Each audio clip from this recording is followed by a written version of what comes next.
Good morning. I'm Jason Johnson, and I'm coming on behalf of Manhattan Christian College, so it is great to be here with you. I've been a professor there for 5 years, and before that, in the local church in multiple different places for several decades. So I joke around with our students that my wife and I have been married 28 years, and I joke around with them that I got married when I was 12. Because they don't think I look as old as I am. So it's very good to be here with you this morning. It was January 10th, 1982. And depending on if you are a sports fan or not, that day, while you might not remember that exact date, you will remember what happened on that date.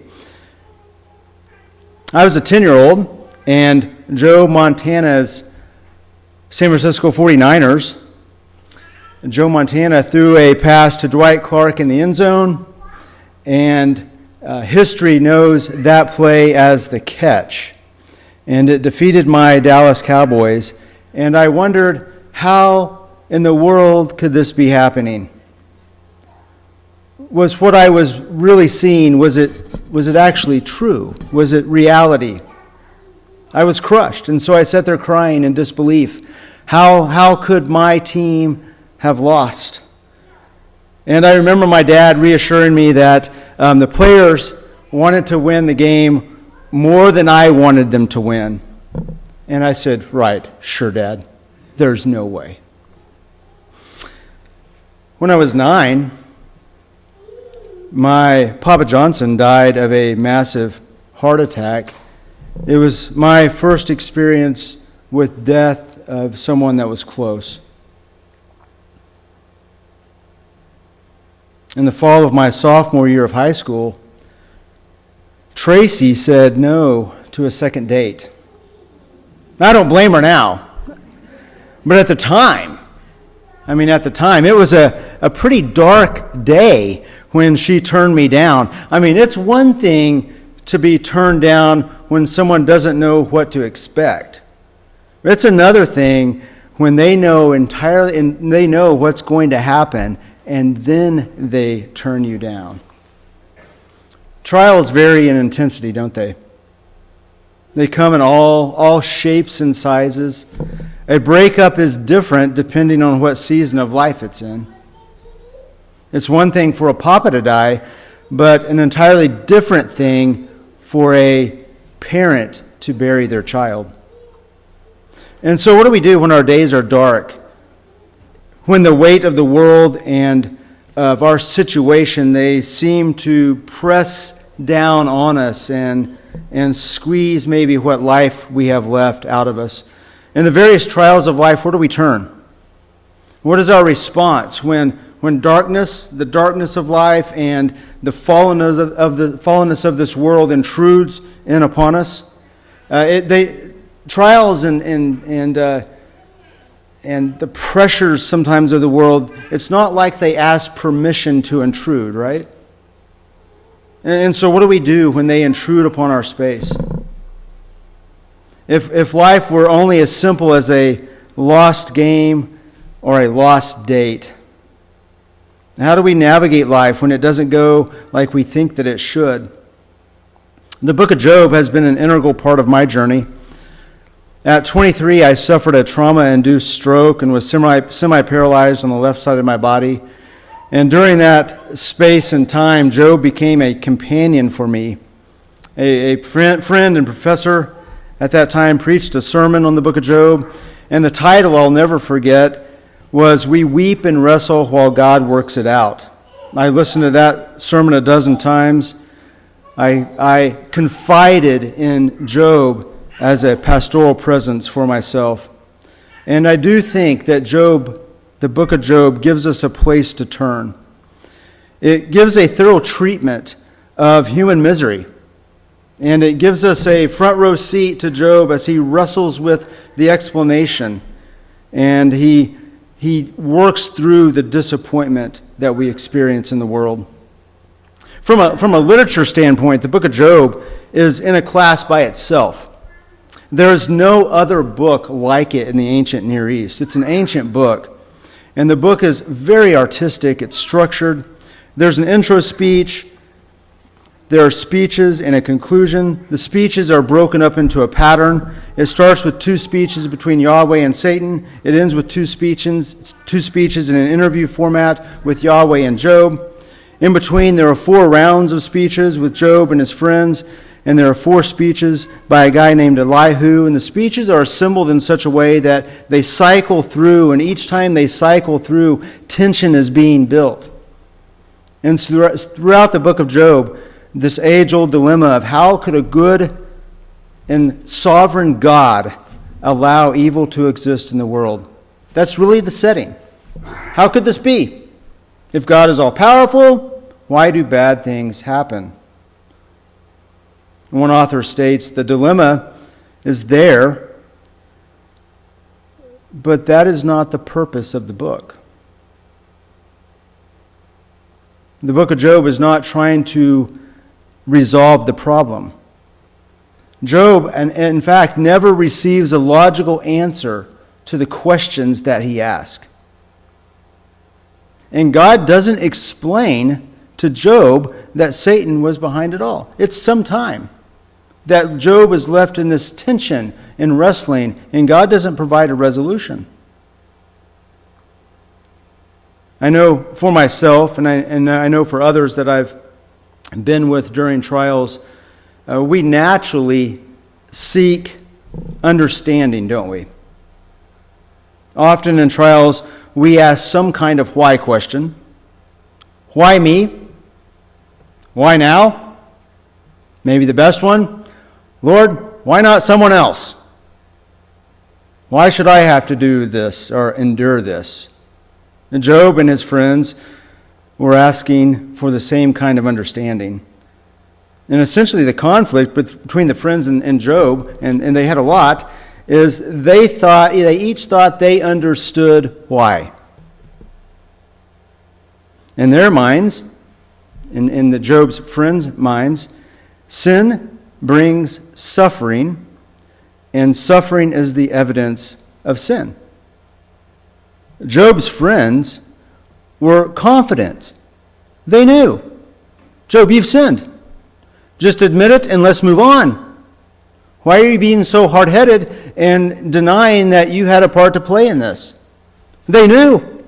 Absolutely they knew. Well, now Job adamantly disagreed. Not that he was completely sinless, but he was upright in character, and he knew that he did not do anything to deserve what he was getting. But the question I have continually come back to is, should the understanding of our trial be the goal? Does understanding really help in the way that we think it will? Does answering that question, why, really help us move on? Job gives us a place to turn during our trials, but it's probably not what we expected. And so here's a little working knowledge of the book. We're not going to read the whole thing through. But as the reader, we are quickly introduced to Job and given a snapshot of his integrity, his wealth, and his family. Satan is introduced and given the permission to take it all away from Job. Satan's argument was that Job only worshiped Yahweh for what God had given him, and in response to the loss of everything, Job responds in chapter 1, and Job says, Job arose and tore his robe, shaved his head, and fell on the ground and worshipped. And he said, naked I came from my mother's womb, and naked I shall return. The Lord gave, and the Lord has taken away. Blessed be the name of the Lord. And in all this, Job did not sin or charge God with wrong. In the second speech between Yahweh and Satan, Satan suggests that if Job's physical being was attacked, that he would surely turn his faith away from God. And the Lord responds in chapter 2, verse 3, and the Lord said to Satan, have you considered my servant Job, that there is none like him on the earth, a blameless and upright man who fears God and turns away from evil? He still holds fast his integrity, although you incited me against him to destroy him without reason. Satan takes away Job's health, and we see him scraping his sores with pottery sitting in the ashes of the town's burn pile because that was the most sanitary place to be. There's exterior pain and loss that we navigate throughout the world. Some of how well we navigate that depends on our physical condition. If our health is poor, then it only increases the difficulty of dealing with the trials. And now Job has his health taken. And the pain has layers of emotional and physical distress. To which Job's wife responds in chapter 2, verse 9. Then his wife said to him, "Do you still hold fast your integrity? Curse God and die." We often maybe mock her, but there is some wisdom in what she says. If the pain is that intense, wouldn't it be better just to die? But Job said to her, "You speak as one of the foolish women would speak. Shall we receive good from God, and shall we not receive evil?" In all this, Job did not sin with his lips. And then Job's 3 friends come to be with him. And Job's pain is so intense that the 4 of them sit 7 days, 7 nights in silence. And Job laments. And Job in chapter 3 says this. And so after he opened his mouth, after those 7 days, he cursed the day of his birth. And Job said, "Let the day perish on which I was born, and the night that said a man is conceived, let that day be darkness. May God above not seek it, nor light shine upon it. Let gloom and deep darkness claim it. Let clouds dwell upon it. Let the blackness of the day terrify it. That night let thick darkness seize it. Let it not rejoice among the days of the year. Let it not come into the number of the months." Has your situation ever been so grueling that you prayed that God would erase the day of your birth? And so what options do we have? We know we're going to face trials. We know this world is an evil place at times, and that evil intrudes upon us. What do we do when discouragement is no longer a guest, but a resident? Is there something to be learned from the life of Job? You know, if we were to read through the entire book of Job, there are times that we would be extremely uncomfortable with what he articulates. His struggle is so vivid, and he is well-spoken, and he articulates that struggle at a very deep level. It's not a passive unquestioning. Job stands right to the door of God and says, "Why is this happening? What are you doing?" It's not like Job is in a peaceful, passive submission. He struggles and he questions, and sometimes even defied, but the flame of faith never extinguished from his heart. And so perhaps the real issue in the book is not solving the problem of trials and suffering. Understanding that why. Perhaps the real issue Job is wrestling through is his relationship with God. Isn't that more important than understanding why? It almost feels like that same nuanced sin that was in the garden. We think that knowledge will help us navigate. We aren't God. But often in trials, we try to be. Because we want to know.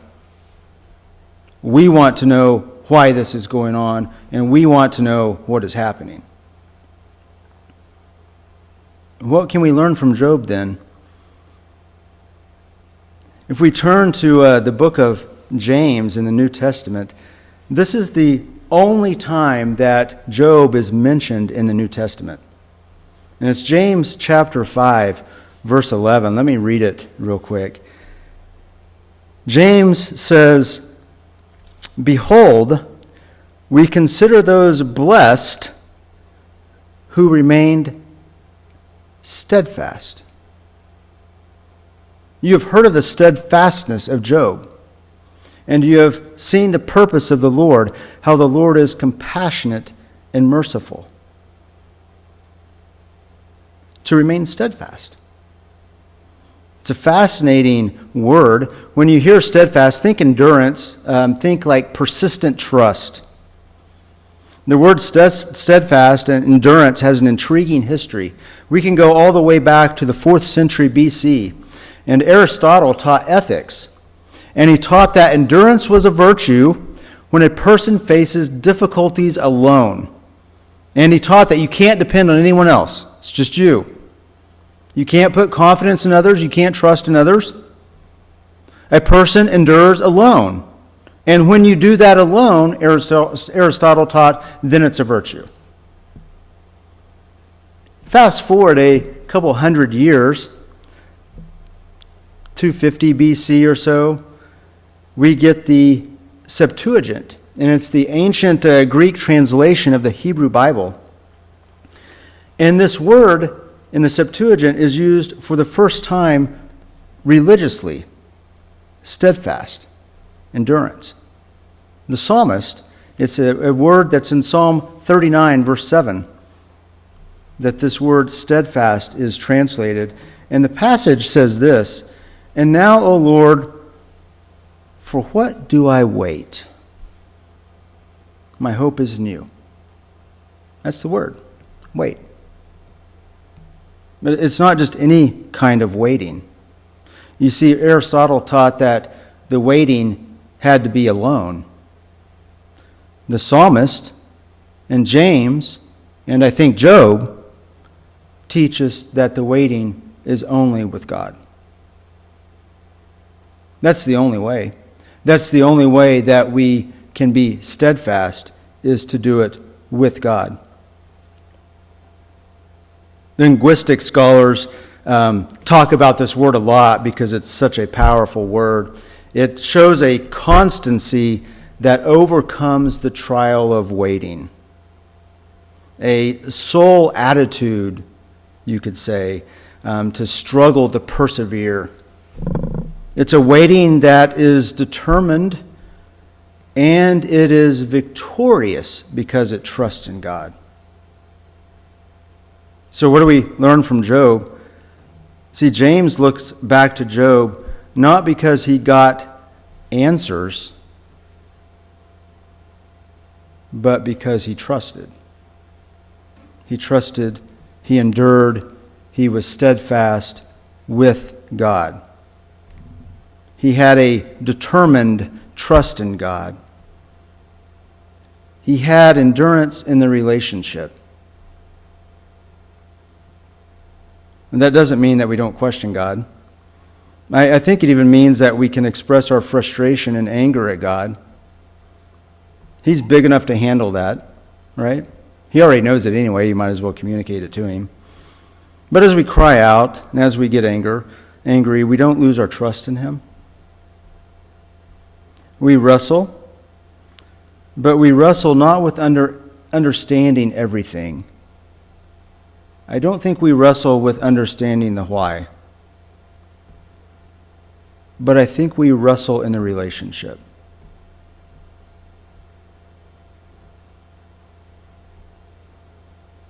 If we were to go to Job chapter 4, one of the friends, Eliphaz, he seems to encourage Job's godly character.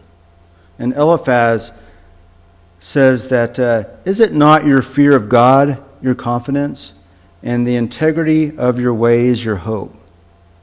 Basically, Eliphaz is saying, Job, if you're living a godly life, then you have nothing to fear.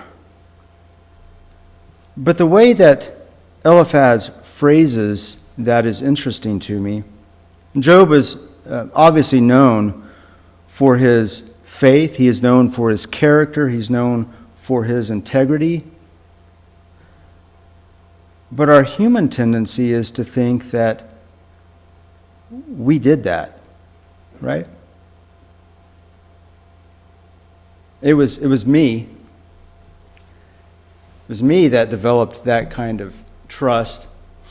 It was me that developed that kind of character. It was me. And if I read between the lines of what Eliphaz says and kind of take some of my experience of working with people, it just seems like maybe there was a part of Job that God wanted to work on in a deeper way. There's no doubt that Job has character, but his trials take him to a place in his relationship with God that nothing else could. Don't we have that same tendency to trust ourselves more than God? And when we are going through trials, is it possible to think that we know better than God, or that we deserve the right to know what is happening to us? And don't we have the tendency to put our hope in our piety, our hope in our obedience, our hope in our behavior, our church attendance, our character, our integrity? Godly character and the fear of God are not negative, but they're second. And I think that's what God wanted to develop in Job.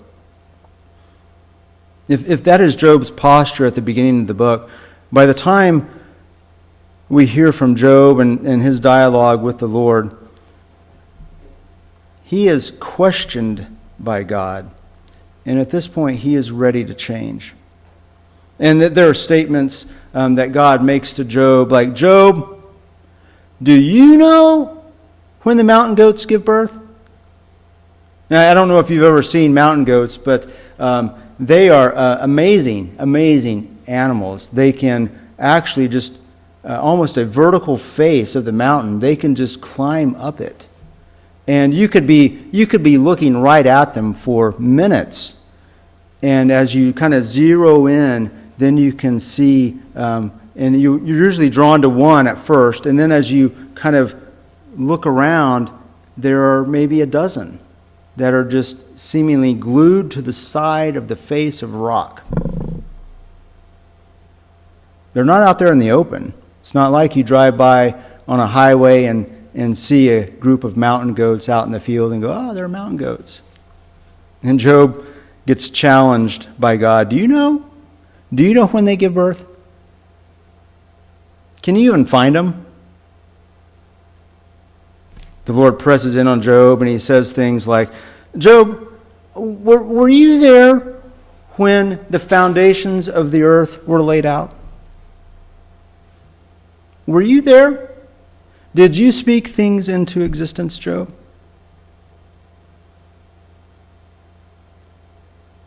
So somewhere, I think Job switches. And he had the right components. He had a fear of God. I think he had a trust in God. But he stops trusting his trust in God. Job 42, verse 5, towards the end of the book, Job says this, I have heard of you by the hearing of the ear. I've heard of you. I've heard of the things you've done. But now my eye sees you.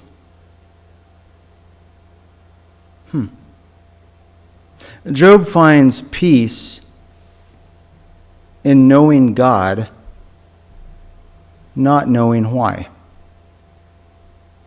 I'm not sure if Job ever gets the answers that he wants. I mean, maybe there's something that is not recorded where God gives him all the answers to all the questions that he asks. But it seems more like God says, here am I. Am I enough for you? Or do you still need to know why, Job? And at the end of the book, Job seems to find his peace in knowing God, not knowing why. And so back to James really quick. Who is blessed in James? It's not the person that doesn't wrestle. It's not the person who knows all the answers. It's the person, James says, who remains steadfast. Blessed is the one who is steadfast. And there's lots of misunderstanding about the word blessed. It doesn't mean to be happy. Blessed is a term of distinctive joy that comes as we participate with God in the advancement of his kingdom. It's a joy. It's a state of our relationship with God. It talks of this great paradox, doesn't it? Trials put us in a position to trust God rather than ourselves. We need this in every season of our life. God takes us to the place where he is enough, not knowing begins to fade. Knowing the answer or wanting to know the answer begins to fade out of view. Trials do that. We start thinking that the person who has no trials is blessed. But actually is the person who remains steadfast through the trials who is blessed. We respond to trials with a persistent trust. We come to a time when we experience this great reversal in our own lives. We experience peace to know God, and we cease that longing to know why. The things that are meant to tear us down actually fortify us, and they give us that state of steadfastness and trust. I know I found that to be true in my own life, but not only in my life, but in observing other followers of Jesus who have remained steadfast when they have faced trials. In my own life, the times of deepest trials are the times that I wouldn't trade. I've questioned, I've even argued with God, and I've cried out to him. I've begged him to intervene. But those times for me have solidified peace in his presence. And I pray that your trials will do the same for you. Lord, we don't want to minimize in any way the heaviness of the things that we go through.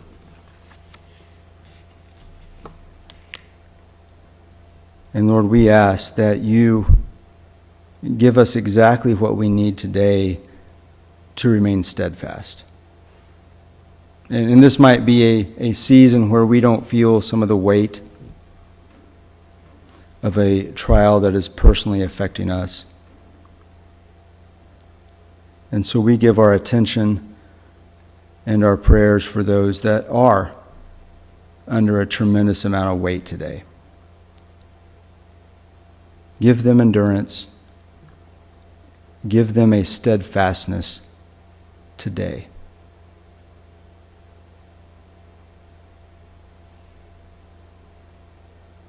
We trust you.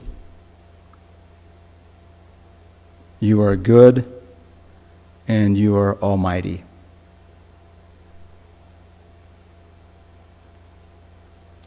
We love you. Amen.